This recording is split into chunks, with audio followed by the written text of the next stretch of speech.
So when I say rational number, I'm talking about a specific set of numbers.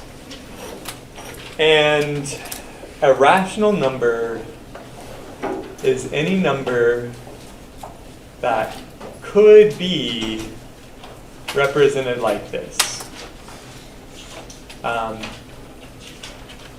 A rational number has to be represented as, or could be represented as an integer divided by any one of the natural numbers, but not including 0. So only the numbers 1, 2, 3, 4, and so on. And if you could represent your number like this, then it is a rational number. So what about 2 over 3? Is that a rational number?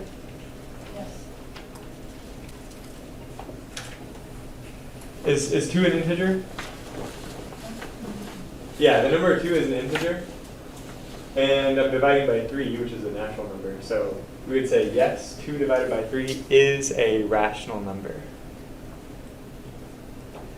What about negative 5 over 2? Does that work?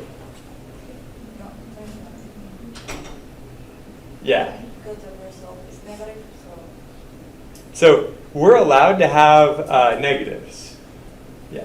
We're allowed to have negatives because the integers is the set of all the natural numbers and 0, and also the negative natural numbers work too.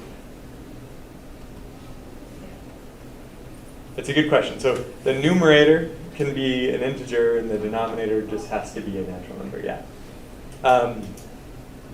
What about this next one? So if I have 1 over negative 2, could that be a rational number? Yeah. Yeah, this is a trick question. The answer is yes, because even though it doesn't look like this yet, 1 over negative 2 is exactly the same as negative 1 over 2.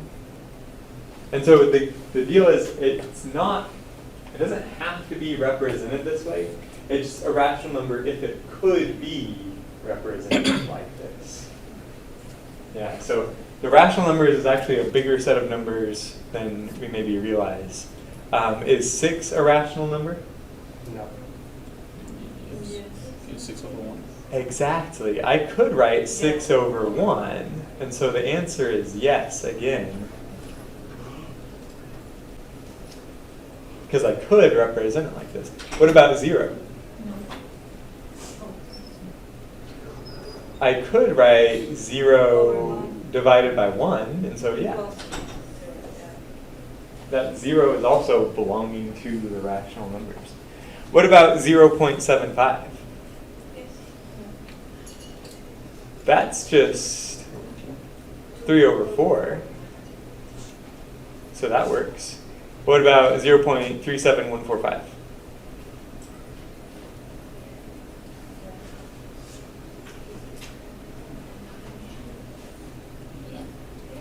So I could write this number like 37145 divided by a 1 with 5 zeros, divided by 100,000. And that dividing by a 1 with 5 zeros is going to take the decimal place and move it 5 places to the left. And so we get the 0.37145 that we wanted.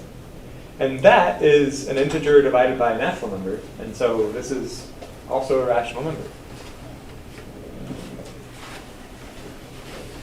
What about 0.33333333333333 repeating forever and ever? Is that a rational number? Yes. Yes, 1/3. Yeah, you're right. This is 1/3. What about, this over bar means repeating. It means repeat that pattern.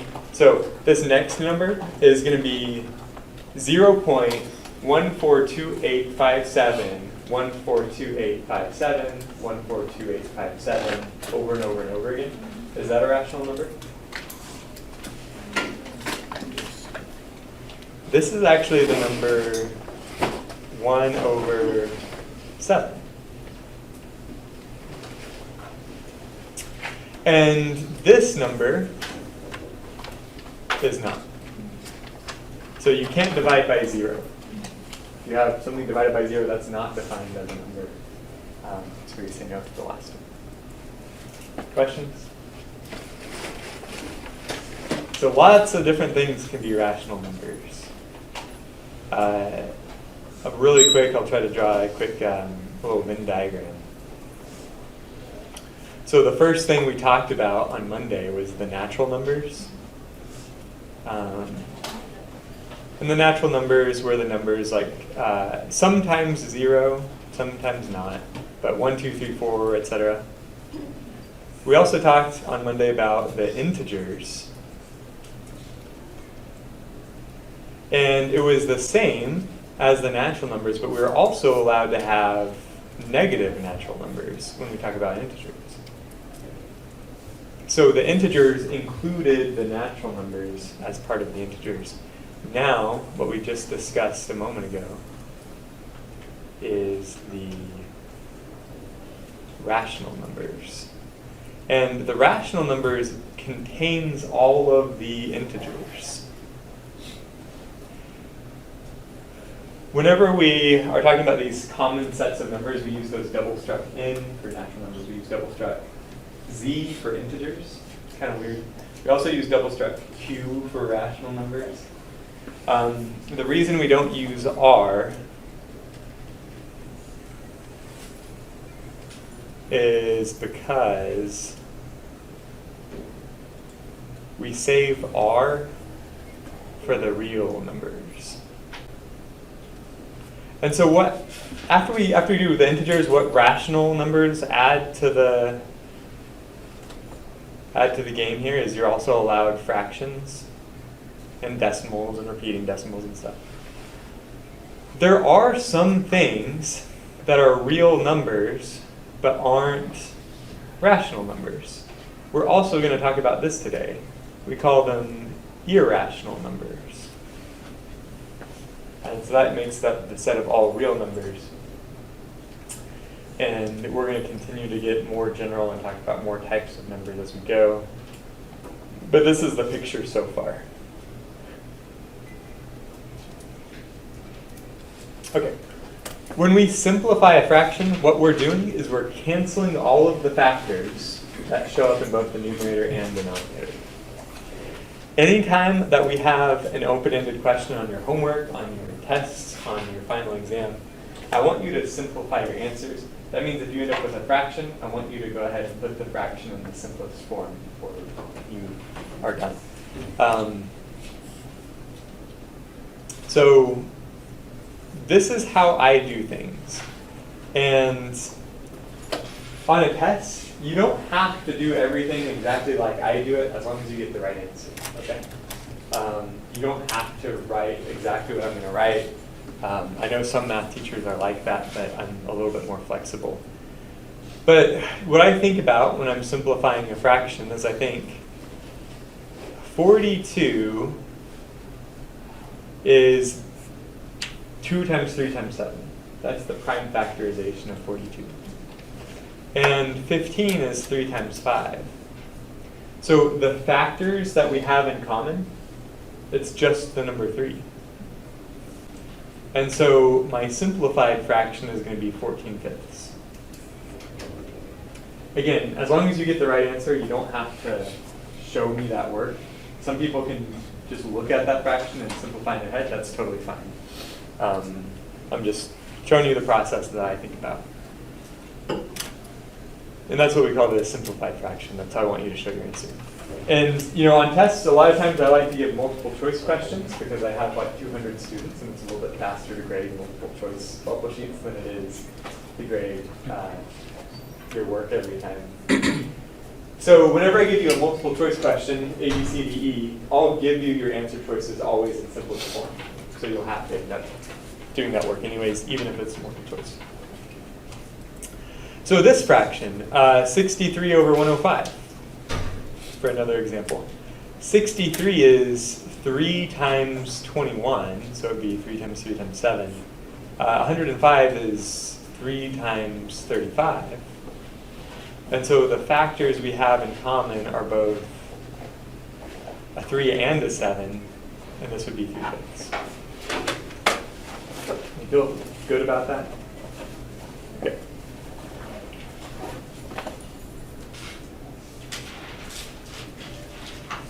If we want to multiply fractions, like I want to multiply 2/5 times 3/7, multiplying fractions is surprisingly easy. You multiply across the top and you multiply across the bottom. Of course, you would simplify if you need to. In this case, that's already simplified. Whenever you have a multiplication question where it's big, ugly numbers, there's 2 ways you could do this. The first way is you could multiply across the top and multiply across the bottom, and then you'd have to simplify your answer because you'd have to actually cancel a lot of factors to simplify. That's the hard way, and this is already a hard problem, so let's try not to make it any harder on ourselves than we have to. The slightly easier way of doing things is we say, I'm going to find the prime factorization of 120 by itself, which would be 2 times 60, and 60 is 2 times 30, and 30 is 2 times 15, and 15 is 3 times 5. 27 is 3 times 3 times 3. 18 is going to be 2 times 9. And 175 is going to be 5 times 5 times 7, I think. 7 times 25. So I don't multiply the big numbers to start. That would actually be going in the wrong direction. I want to factor things to start. And now I can go ahead and cancel the factors we have in common. These 2's and these 3's, 5's. And what's 2 times 2 times 3 times 3? 36. 36. And then on the bottom, 5 times 7 is 35. 35. Very good.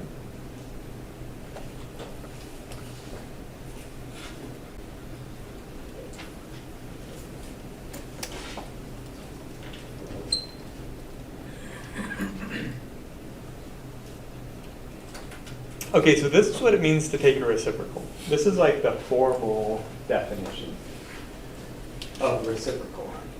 If you have a number, your number is x, and you say, I want to find the reciprocal of x. The reciprocal is the number where you multiply x times its reciprocal, and you get out the number 1.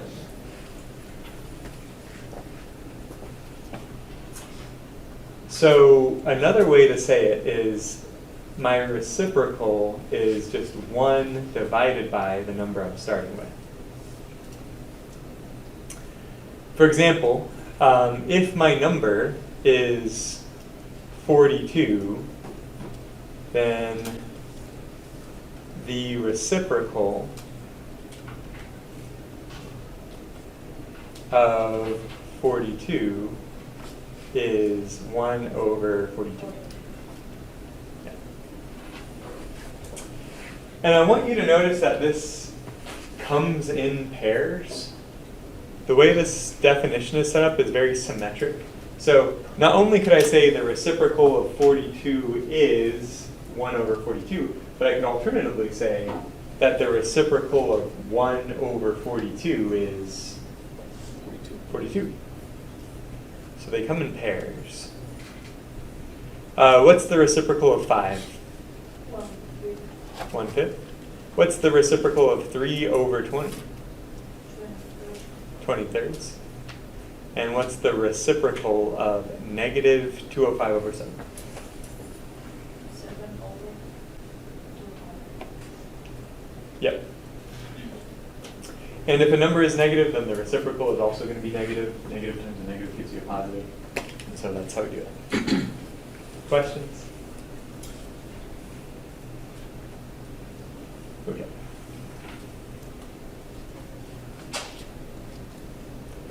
So this is really, really important. We say dividing is the same as multiplying by the reciprocal.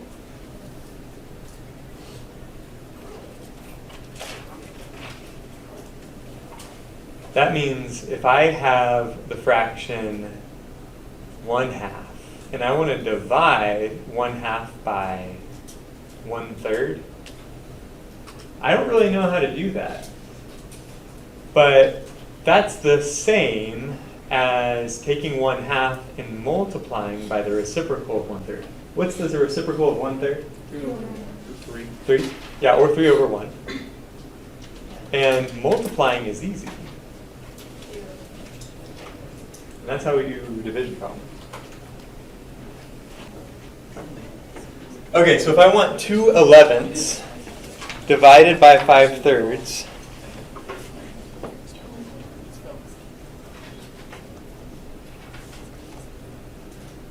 I can just flip the 5/3 part and multiply. And this is going to be 6 over 55. So multiplying fractions is pretty easy. Dividing fractions is pretty easy. Fractions are weird because it's actually hard to add and subtract fractions. You know, one of the reasons I start my college algebra class by going over these fundamentals is because I've been doing this for 4 years now. And usually, whenever I grade my college algebra tests, I don't see a lot of mistakes in the algebra parts. I see most of the mistakes in like things like adding fractions. So that's, if you were wondering, this is the reason why we start from the beginning. Is if I want to add these two fractions, 1/3 plus 6/5, I have to find a common denominator.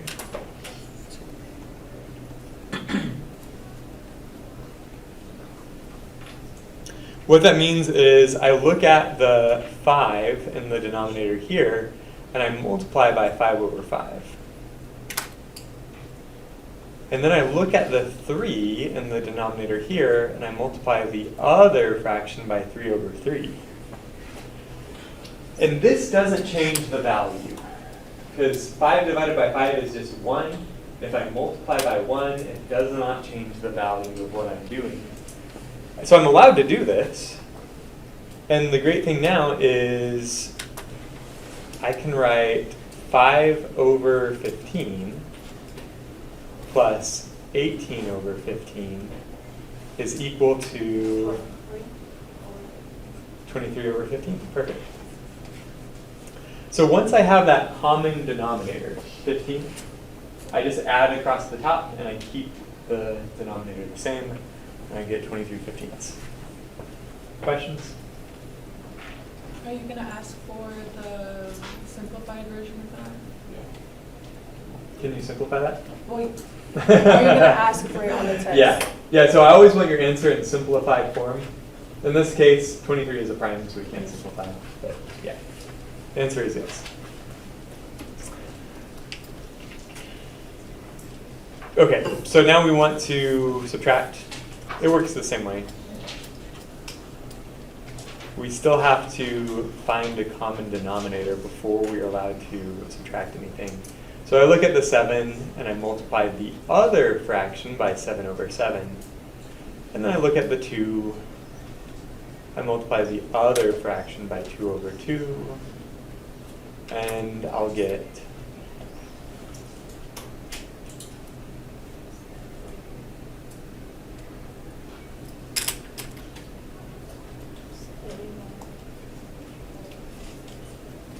perfect.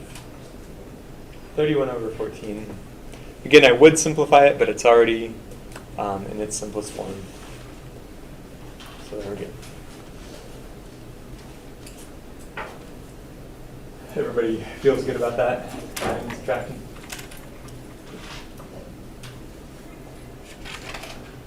So, more vocabulary. A fraction is a proper fraction if the numerator is less than the denominator. And a fraction is an improper fraction if the numerator is larger than the denominator. So 3/4 would be proper, 3 is smaller than 4. 4/3 would be improper because 4 is larger than 3.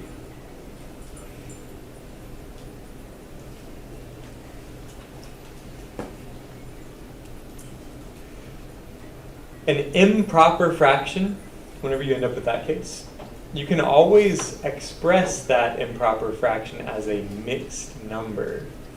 And a mixed number is an integer plus a proper fraction.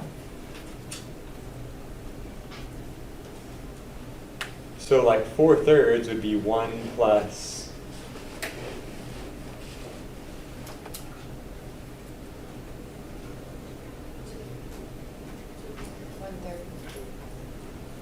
1 plus 1/3 is the same as 4/3. So the 4/3 part is the improper fraction way to represent this, and the 1 plus 1/3 is the mixed number part. We'll do some more examples. 8/3. 2/3. Perfect. That's an improper fraction that we can represent as 2 plus 2/3. That's the mixed number, because 2/3 is a proper fraction. What about 13/4? 3/1/4. Yeah, 3 plus 1/4. It's my Yeah, sorry. mixed number part. We can go in the opposite direction as well and say, now I've got a mixed number, 2 plus 1/2. How do I represent that as an improper fraction? 3 times 2 plus 5 over 2. 3 over So 4, 5, 5, 5 over 2. 5. Very good. And what about 3 plus 2/5? 7, 10, 5. Very good. 17/5. By the way, if you're in class, you're wondering how we did that.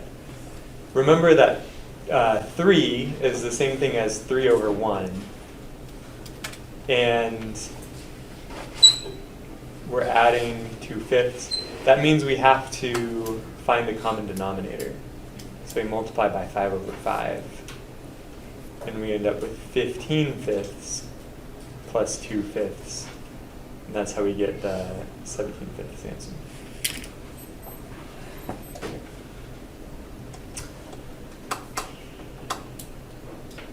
Now, if we have an improper fraction that's too large, and we can't do this mentally, you can't just work it out and say, okay, I know what the mixed number is, then we can use long division to find the mixed number. Long division looks like this. I make a little house. I put the big number in the house. And I say, how many times can 7 go into 6? 0. But how many times could 7 go into 61? 8. 8 times 7 is 56. And then after I subtract, I get 5. We bring down the 3. Now how many times could 7 go into 53? 7. 7 times. And then we subtract and we get 4. We are allowed to stop when my remainder is less than 7. Okay? So if 4 is less than 7, we're going to stop here. We call 4 our remainder. and we write 4 over 7. And this is the mixed number way to write that improper fraction. So 613 over 7 is the same thing as 87 plus 4 sevens. And we'll do another example with long division.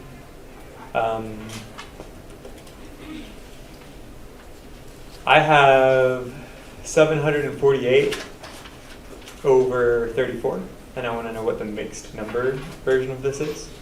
How many times can 34 go into 74? Twice. 2 times. And so 2 times 34 is 68. And subtract and get 6, bring down to 8. How many times can 34 go into 68? Twice. 2 times. And then when I subtract, I get 0, and so I get to stop. And my mixed number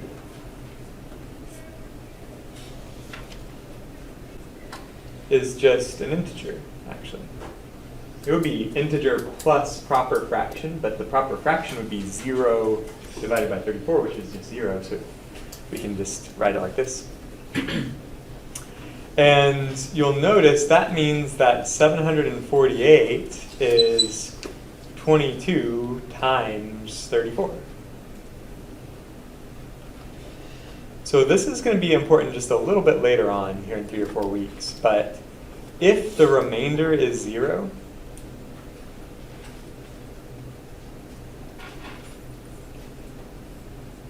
then the denominator in our case, this is the number 34. The denominator is a factor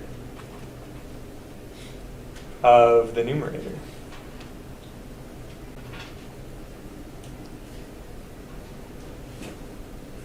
Right?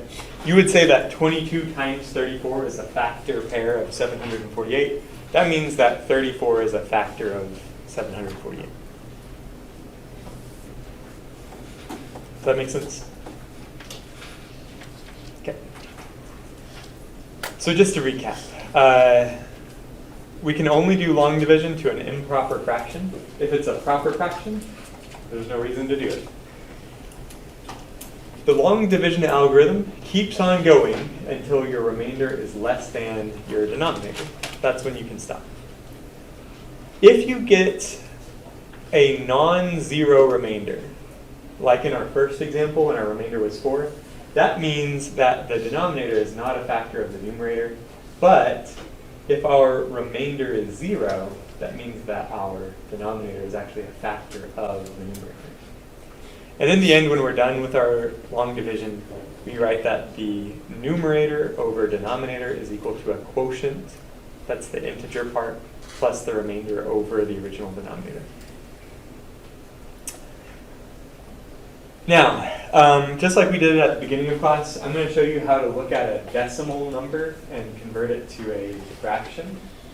In this case, we've got 45.678. Let's rewrite this as a fraction by writing 45,678 divided by what?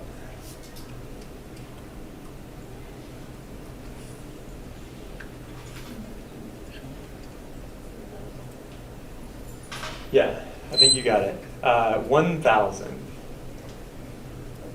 Because those 3 zeros in the denominator are going to scoot your decimal place 3 places over, 1, 2, 3, and you get the 45.67.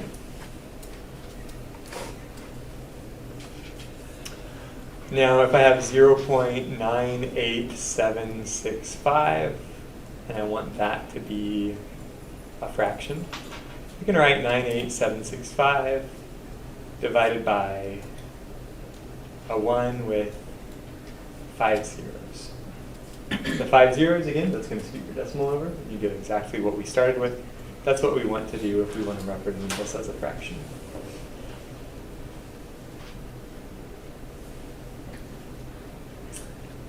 That means anytime you have a decimal number with a finite number of decimal places, it's always a rational number, right? Finite decimal, that means it's a rational number. What if we have a situation like this, though, where it's not a finite number of decimal places, right? The overbar means it's repeating one forever and ever and ever. If it's an infinite decimal representation, the way we write this as a fraction is we take the stuff under the overbar. In this case, it's just the number 1, and then we divide by 9. So that's the same as 1/9. 1 divided by 9 in decimal form is 0.1111111 forever and ever. So here, what would this one be? Yeah, that's 2 over 9. Gives you 0.2 repeating. Is always over 9 or? Yep. And that means anytime you have a decimal represented number where the decimal repeats itself forever and ever, that's also always a rational number, because you can always just put it over 9s.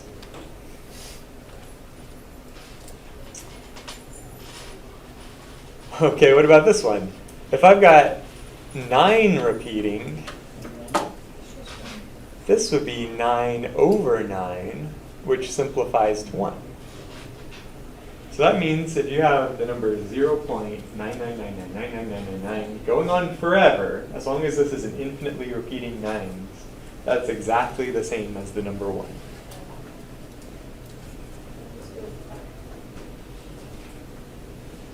Okay, this might take a little bit of convincing, but if you have the number 0.03 followed by infinitely many 9s,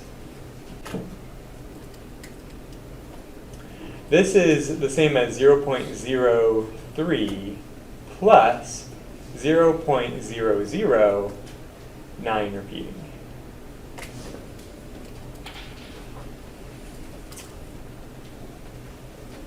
But the 9 repeating part is identical to 1.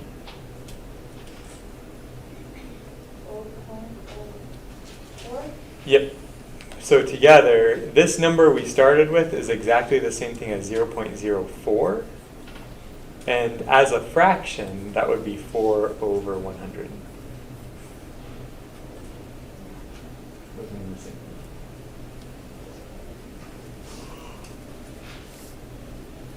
So even this, because it ends in a repeating decimal, it will be a rational number.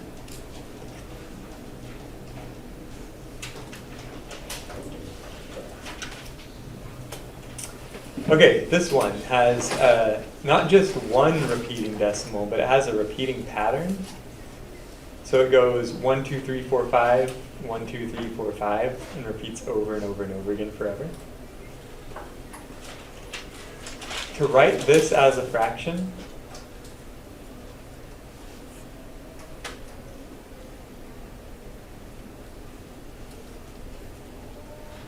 you divide by 5 nines, because you have 5 decimals that repeat themselves. And that is true to life, the way you represent this number as a fraction. So this number 2 is a rational number. Every repeating decimal is rational. 4.321 repeating is just 4 plus 0.321 repeating. That means it's 4 plus 321 divided by 999. And I could write these as a fraction by finding a common denominator, which is going to be 3,996 divided by 999 plus 321 over 999. To find a common denominator, I have to multiply the 4 by 999 divided by 999.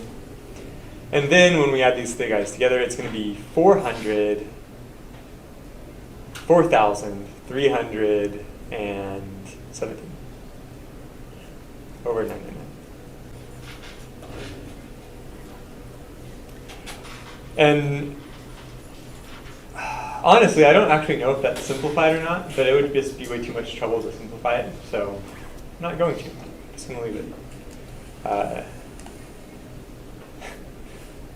Because, yeah, I don't know.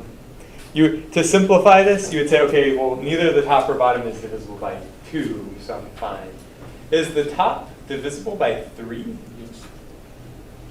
It is. And so you could divide the top and the bottom both by 3, right? And so this would look like 4,317 divided by 3, and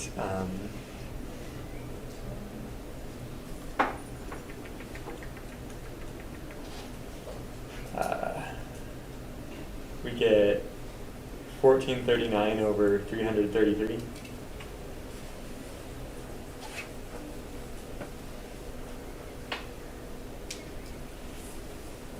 And now the top is not divisible by 3. Not by 2, not by 3, not by 5. Is it divisible by 7 though? I don't know. Maybe it is, maybe it's not. I'm not really motivated to keep going like this. But it's such a big number that testing whether it was divisible by each number is going to take a really long time. On a test, I'm not going to give you questions where you have to simplify a huge fraction. I'm going to make sure your test questions can be worked in the course of a few minutes, right? I'm going to actually make sure of that, so don't worry. Okay, so this number, if I wanted to represent this as a fraction, is 142857 divided by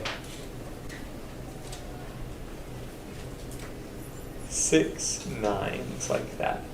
And again, you can actually show that after you reduce this, you divide out all of the 3's and you divide out all of the 11's and all the other weird factors, you could get it down to 1 over 7.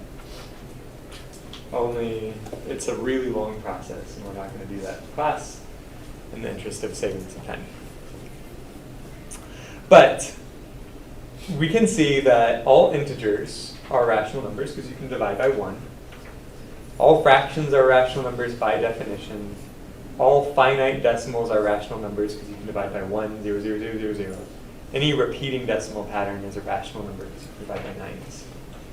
So it really seems like a lot of different numbers are rational numbers. This is a huge set that encompasses a whole lot of stuff that we want to do.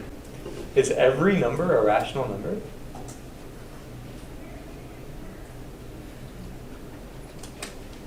No. What about irrational? Yeah, there's some irrational numbers that we mentioned at the beginning of class. So let's talk about square roots for a second. A square root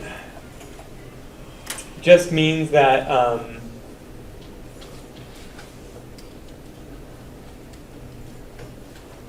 I say the square root of 25 is 5 or negative 5 because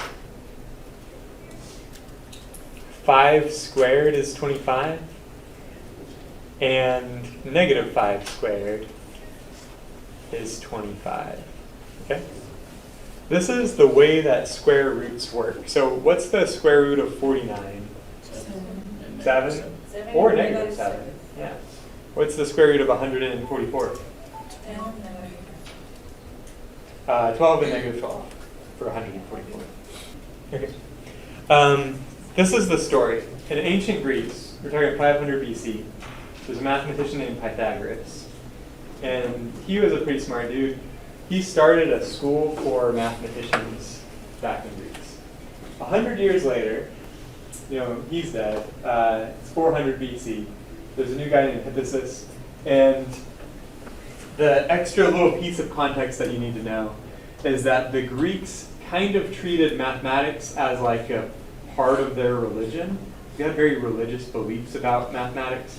And one of the things that they just kind of believed is they kind of believed that every number was a rational number.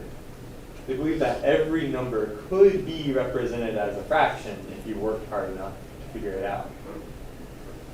So, Pythagorean theorem is well known at this point in time, where they're dealing with like right triangles,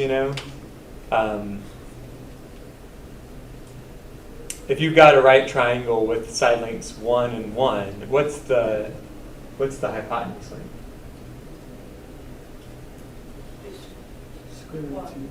Square root of 2.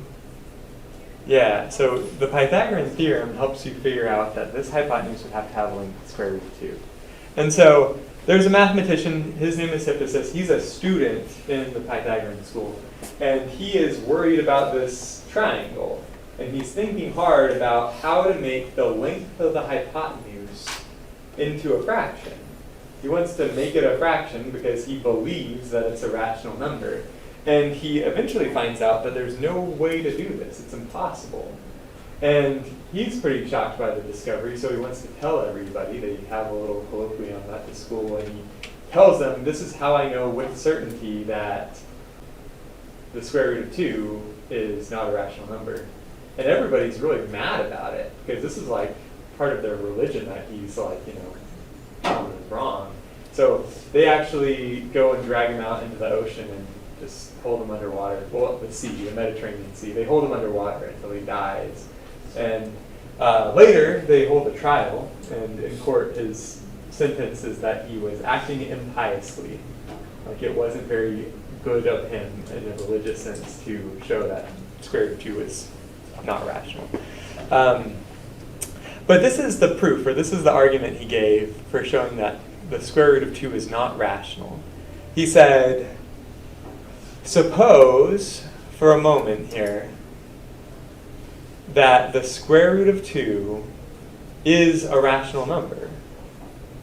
And if it's a rational number, then it can be represented as an integer divided by a natural number. And we're going to go ahead and assume that this fraction is in simplified form.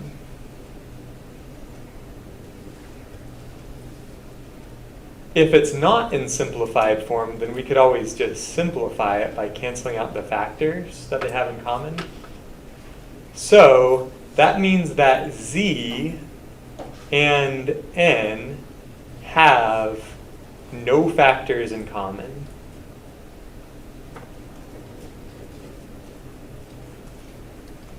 If you were to write out the prime factorizations for z and for n, they don't have any factors in common, because if they did, you could cancel them.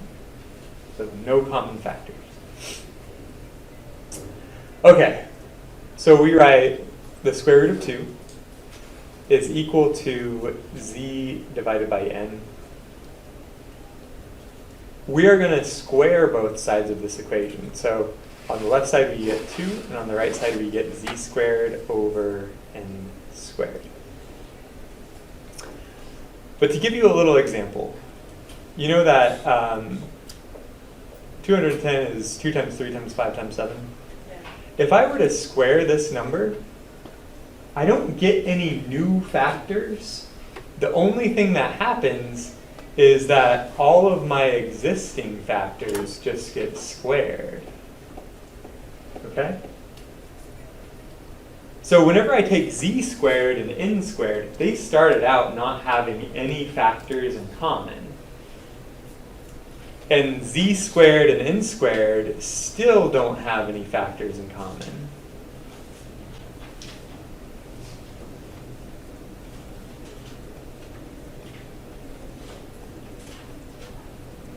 They just have the same factors they had before, but squared. Okay. This means that 2 times n squared is equal to z squared. I just took the previous equation and I multiplied both sides by n squared. But what this is telling you is that the z squared number is exactly the same as the n squared number, but you pick up an extra 2 factor. The issue is that they don't have any factors in common, right? So if they don't have any factors in common, how can one of them be the same times an additional 2 factor? It just doesn't make sense. And so this is what we call a contradiction. It's saying there is no way that z could be an integer and n could be a natural number. They could have no factors in common and still satisfy this equation. That's not possible. And again, just like we showed on Monday, if you have a contradiction, that means you go back and say, hey, where did everything go wrong? Everything went wrong when we made this hypothesis. So this must be false. And that's exactly what we were trying to prove. This is what happened in 400 BC. This got up in front of everybody and said, hey guys, this cannot be a rational number. It's clearly a real number. You know, it is actually the length of a particular hypotenuse of a particular triangle. So it's a real number, but it's just not rational. And we have to live with this. That, I guess, made people mad enough. So you gotta be careful what you say. Gotta know your audience, I guess. All right. There's a kind of question that may or may not show up on test. It has in the past. But the way you answer this kind of question is you say the number 5. Is it a natural number? Mm-hmm. Yep. Is it an integer? Yep. Is it a rational number? Yep. Is it irrational? Nope. Is it a real number? Yes. And you just fill in this table. All the check marks have to be there if it really is an integer, but -4 is not natural, so I'm not going to put it there. The thing to remember is that if a number is, if a number is an integer, it's always rational, because the rationals contain the integers. And if a number is rational, then it's obviously a real number, because the real numbers contain the rational numbers. All of these numbers look like they're real. Do I have any irrational numbers in here? Not only is the square root of 2 irrational, but the square root of any number, as long as it's not an integer, like, the square root of 4 is 2, that's an integer, that's not irrational. But the square root of 5 is irrational, the square root of 6 is irrational, the square root of 7 is irrational. If you can't simplify it down to an integer, then the square root will give you an irrational number. What about the square root of 49? That's 7, yeah. So, what about pi? It's irrational. So we said, if you have a finite decimal, it's a rational number. If you have a repeating decimal, it's a rational number. That means numbers like the square root of 2, the square root of 3, and pi, they have an infinitely long decimal expansion that never repeats itself. Right? So people have contests to see how many digits of pi they can memorize, and some people have way too much time on their hands and they can memorize lots of digits of pi, but it will never ever repeat itself. And so the task of memorizing more digits is always difficult because it never follows a pattern. Okay. And yeah, you just go through and you do this. Say, yeah, rational, irrational. Yeah, I think that's it. Everyone feels good about this? You can do that on a test if you have to.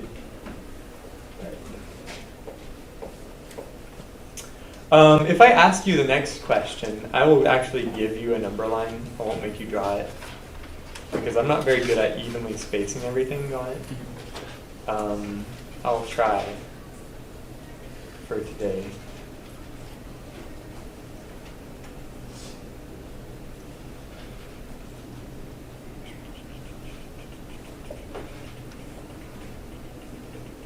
Okay, these are all of my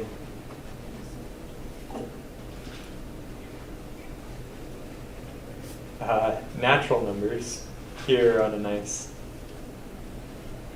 number line. Let's put all of these numbers on the number line. So obviously 5 is there. This is square root of 49. Negative 4 is here. 4.567 would go right here. Negative 8/9 is almost to negative 1. Square root of 3, where should that go?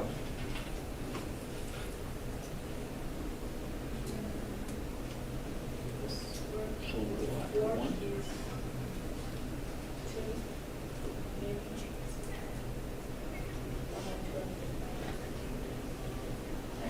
It should go between,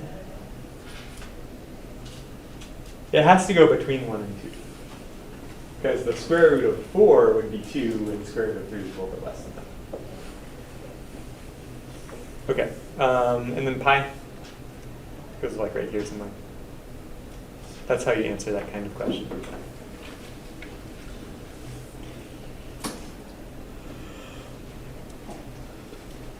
If I ask you for the absolute value, this is the formal definition for absolute value.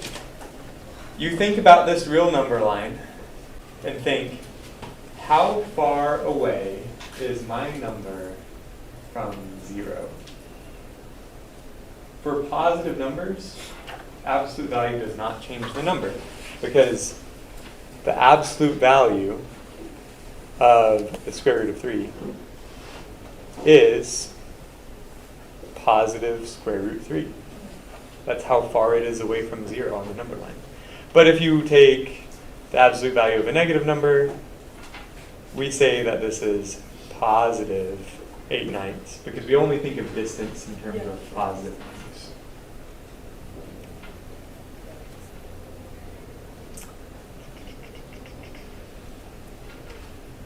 We will simplify square roots, and I'll tell you what I mean by that. If I have the square root of 72, I'm going to start by thinking about the factorization of 72. So 72 is 2 times 36. 36 is 2 times 18. 18 is 2 times 9. And 9 is 3 times 2.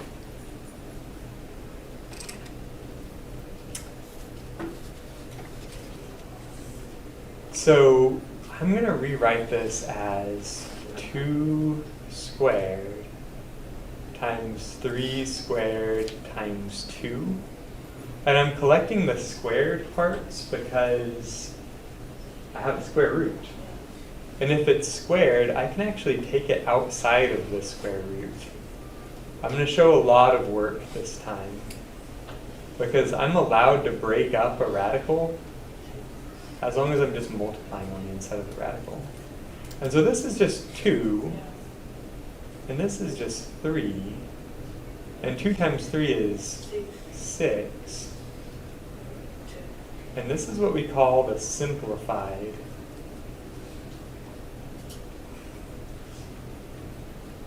answer.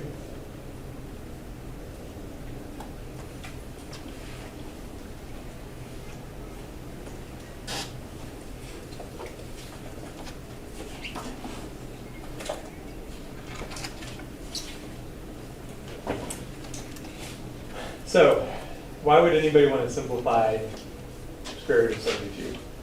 Right? You know, you might ask, what makes this number more simplified than that number anyways? And the answer is this.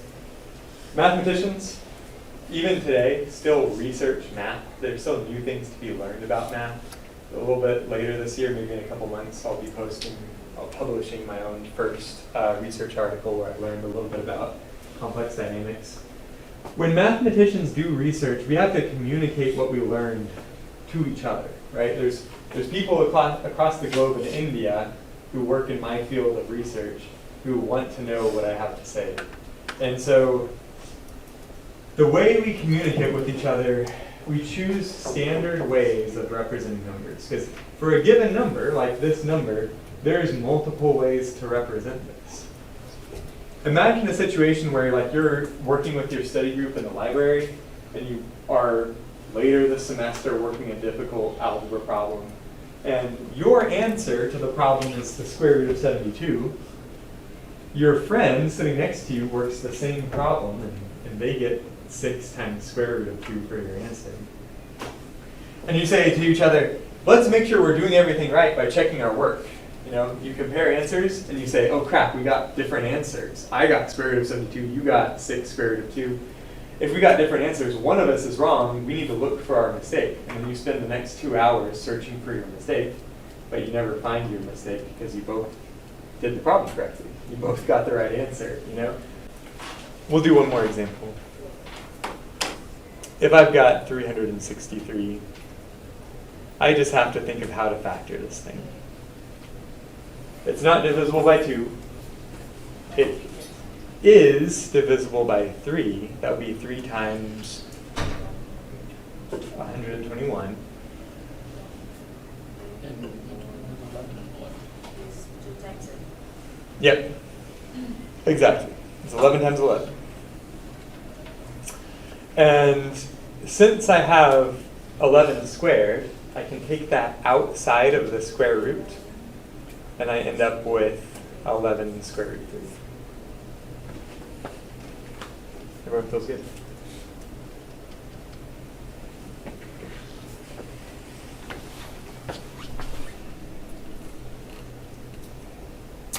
We can also do cube roots. So if you see this, will you read that out loud by saying cube root of 8?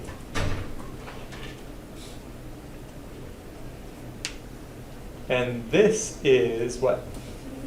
2. We say this is 2 because 2 cubed is 8. Okay? What is the cube root of 343?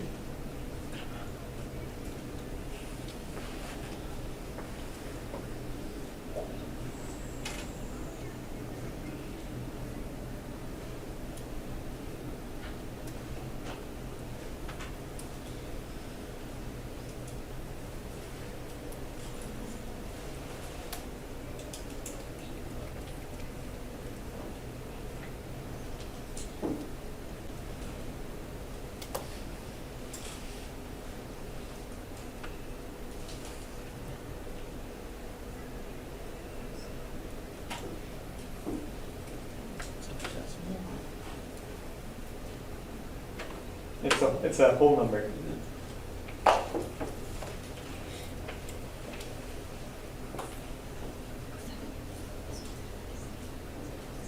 think I heard 7.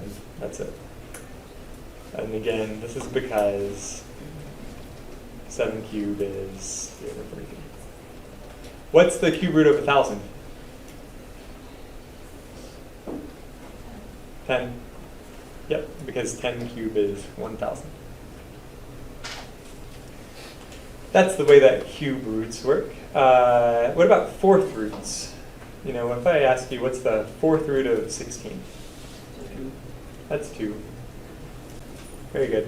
What is the fourth root of 10,000? 10.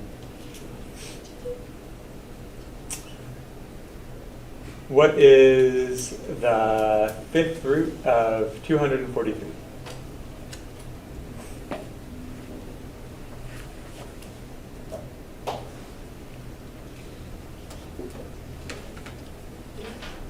Three. Yeah, it turns out 3 times 3 times 3 times 3 times 3 is 243. And then it goes on and on, you know. We might also want to simplify cube roots. Like if I were to take the cube root of 189. We're going to do this the same way we simplified square roots. We're going to say 189 is divisible by 3. It would be 3 times 63. 63 is 3 times 21. And 21 is 3 times 7.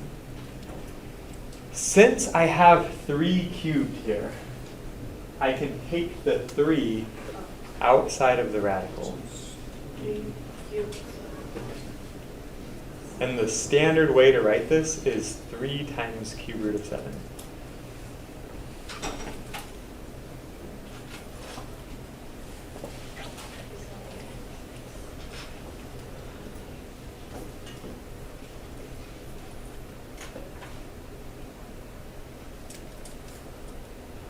This one looks pretty bad. I haven't done it yet, so we'll see how bad it is. Is this divisible by 2? Yes. It would be 2 times 648. And 648 is 2 times 324. And 324 is 2 times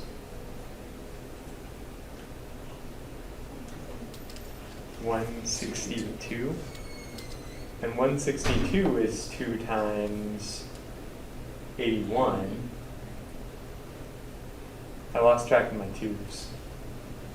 81 is 3 to the 4th power, I think. Let's pretend I didn't make any mistakes, and that's exactly how it is. Then I can take a 2 out of the radical, and I can take a 3 out of the radical. And it would be 6, because of 2 times 3, times the cube root of 12. I think. You might have to check my work. I might have lost track of a 2 or added a 2 or something.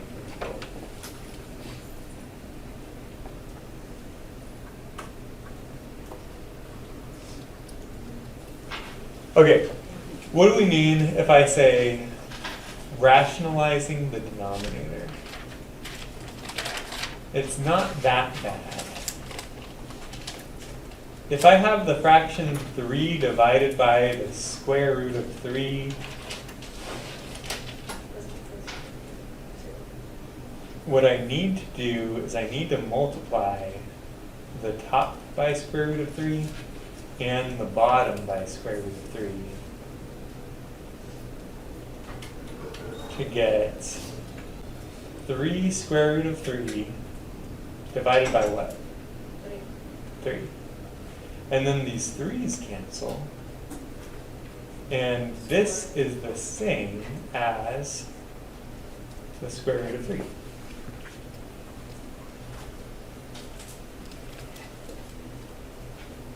Let's do another example. If I have 1 divided by a square root of 6, I'm going to rationalize the denominator by multiplying by square root of 6 divided by square root of 6. And remember, I'm not changing the value because this is just times 1. Times 1 doesn't change anything. And then I get square root of 6 divided by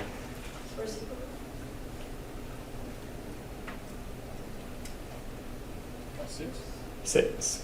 Yes. On the bottom, when I multiply across the bottom, I do square root of 6 times square root of 6. That is 6. And that's my answer. So once again, we call this the simplest form just because we needed a standard way to write our numbers. And it is a little bit easier to add and subtract these kinds of numbers if you do rationalize the denominator first. I call it, well, everybody calls it rationalizing the denominator because to start with, my denominator is irrational.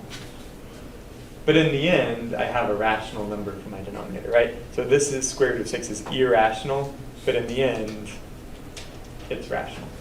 It's 6. That's why we call it what we call it.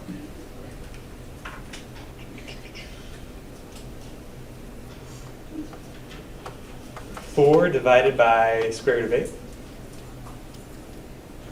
I just need to multiply by root of 8 over root of 8. And on the top, I get 4 square root 8. On the bottom, I get 8.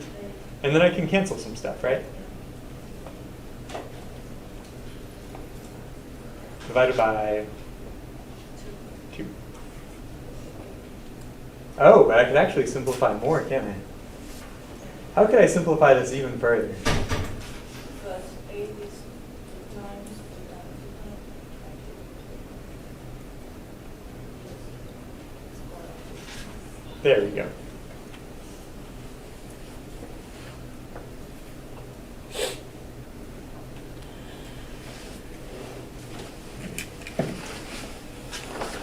Things get a little bit weirder if we do cube roots in the denominator. If I have 6 divided by the cube root of 7, then what I have to multiply by to make this happen is actually the cube root of 7 squared.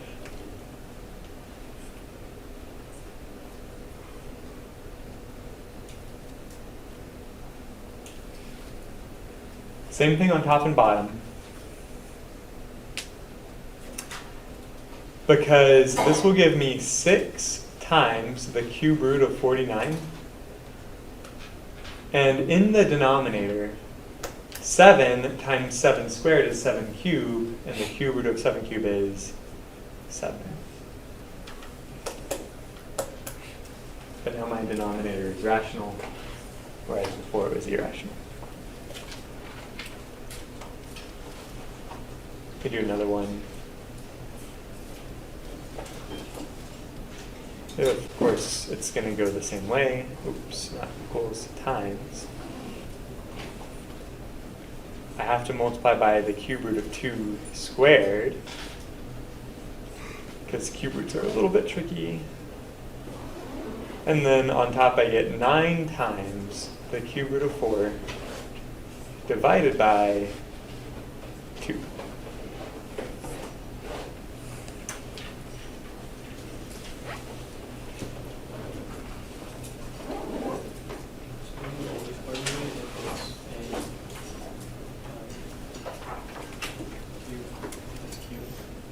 Yep. And the reason for that is because I need 3 copies of the number 2 in the denominator because of the cube root. And to get 3 copies, I've got 1, and I have to get 2 more. But we are exactly right.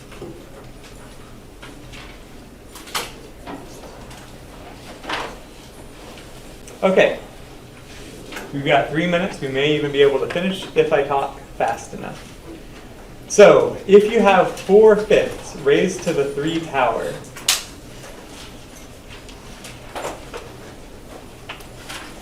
all you have to do is 4 to the 3rd power divided by 5 to the 3rd power, which would give us 64 over 125.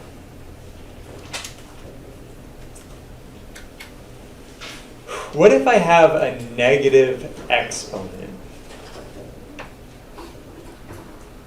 The way this works is the negative in the exponent forces you to take the reciprocal. Negative exponent means you take the reciprocal. So it would be 1 over 7 to the positive 2 power.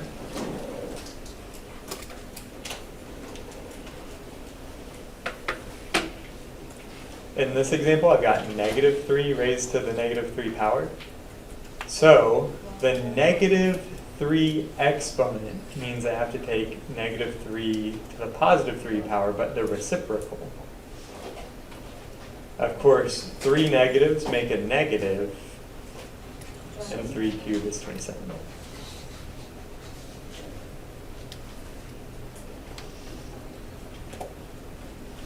We're going to do these in rapid succession because we're running out of time. But if you have questions, we'll talk after class. The negative 2 means I take the reciprocal. And this will be 49/4 on the end.